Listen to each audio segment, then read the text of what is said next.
Hello my dear viewers, क्या हाल चाल है आप सभी लोगों का। उम्मीद करेंगे आप लोग सभी बढ़िया होंगे। आज सैटरडे था, मार्केट बिल्कुल क्लोज था, हम सभी लोग रिलैक्स हैं। आज मैं बात करने वाला हूं एक ऐसे शेयर के बारे में जो बहुत ही तगड़ा रिटर्न कुछ समय से लगातार दे रहा है, लेकिन उससे पहले सब्सक्राइब करें, बेल आइकन जरूर दबाइएगा। तो चलिए सर, वीडियो को शुरू करते हैं। सबसे पहले आप दोस्तों ये चार्ट देखिए, ये पिछले एक साल का चार्ट है हमारे टाटा मोटर्स का।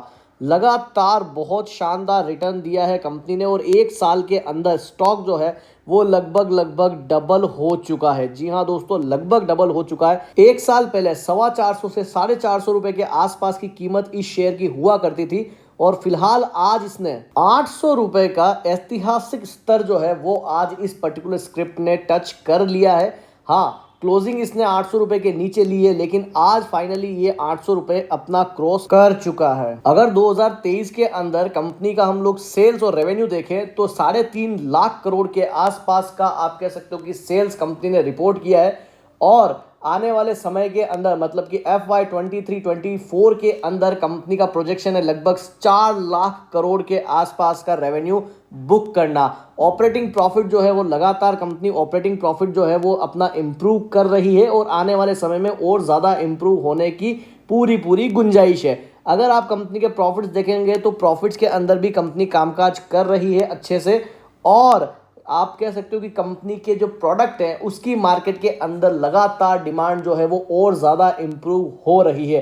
अगर हम लोग इंडिया के अंदर टॉप 10 सेलिंग गाड़ियों के अंदर की बात करें तो पैसेंजर व्हीकल सेक्टर के अंदर अगर देखा जाए तो कंपनी की दो मॉडल टाटा नेक्सॉन और टाटा पंच लगातार अपनी पोजीशन को मेंटेन कर पा रही है।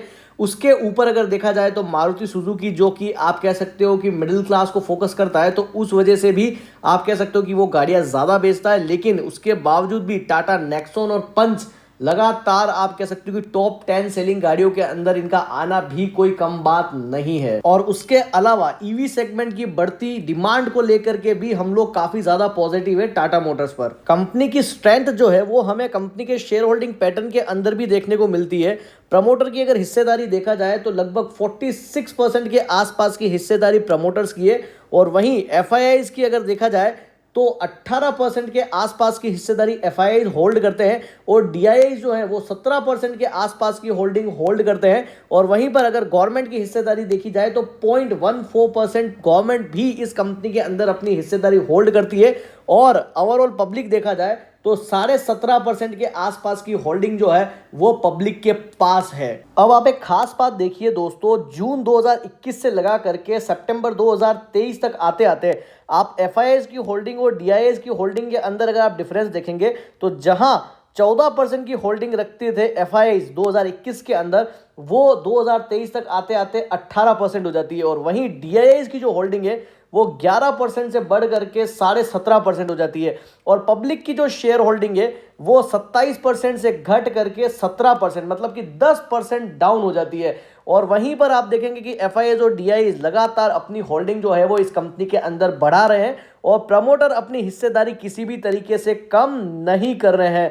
तो आप देखिए दोस्तों, हम लोग और आप लोग तो बहुत कम रिसर्च करते हैं। एफआईआईज डीआईआईज की जो होल्डिंग्स होती है वो अपनी होल्डिंग्स लेने से पहले बहुत ज्यादा रिसर्च करते हैं कंपनी के अंदर और उसके बाद कहीं जाकर के वो कहीं होल्डिंग लेते हैं इन कंपनियों के अंदर। तो वो जो इतने बड़े बड़े इन्वेस्टर हैं वो इतने पागल नहीं है दोस्तों कि आप लोग अपनी शेयर होल्डिंग घटा रहे हैं, पब्लिक शेयर होल्डिंग घट रही है और वो अपनी शेयर होल्डिंग लगातार हर क्वार्टर के अंदर बढ़ा रहे हैं। आप जहां भी देखेंगे आपको उनकी जो होल्डिंग है वो बढ़ते हुए ही दिखाई देगी। तो वो इतने पागल नहीं है दोस्तों कि अपने अरबों रुपए, करोड़ों अरबों रुपए जो है वो इस कंपनी के अंदर डालेंगे। अभी कुछ समय पहले शेर खान ने भी टाटा मोटर्स के ऊपर 840 रुपए का टारगेट जो है वो मार्केट के अंदर दिया है और मैं तो कह रहा हूं दोस्तों कि मेरा जो टारगेट है वो तो 1000 रुपए का है। मैं आपको कह रहा हूं टाटा मोटर्स आप लोगों को 1000 दिखेगा बहुत जल्दी, बहुत तगड़ी तरीके से भाग रहा है और 1000 तक जाकर के रुकेगा। उससे पहले मुझे नहीं लगता कि ये कहीं भी स्टॉप लेने वाला है।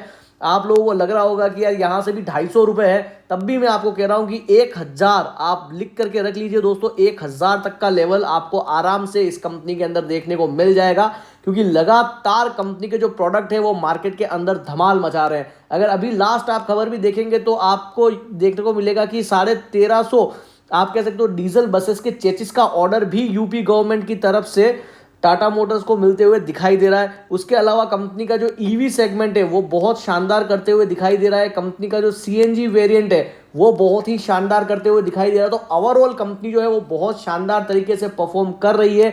नए मॉडल्स मार्केट के अंदर लॉन्च हो रहे हैं तो कहीं कोई दिक्कत नहीं है। और अगर कॉमर्शियल व्हीकल की बात करें तो मैं एक ही लाइन कहना चाहूंगा, अगर टाटा का इंजन चलता है तो देश का इंजन चलता है। और तो और मैंने एक टीवी चैनल के ऊपर एक एंकर को यह भी कहते हुए सुन लिया है कि अगर हम लोग लॉन्ग टर्म के अंदर टाटा मोटर्स को होल्ड करेंगे तो 1500 से 2000 तक का लेवल भी हमें टाटा मोटर्स का जो शेयर है वो इजीली दिखा देगा। तो सर अब आप लोगों को ये डिसाइड करना है कि इस स्टॉक के साथ आपको क्या करना है, बाय करना है, नहीं करना है, खरीदना है, नहीं खरीदना है, ये सब आप लोगों के ऊपर है। अगर वीडियो इंफॉर्मेटिव लगी हो तो वीडियो को जरूर लाइक करें और चैनल को जरूर सब्सक्राइब करें। Thank you.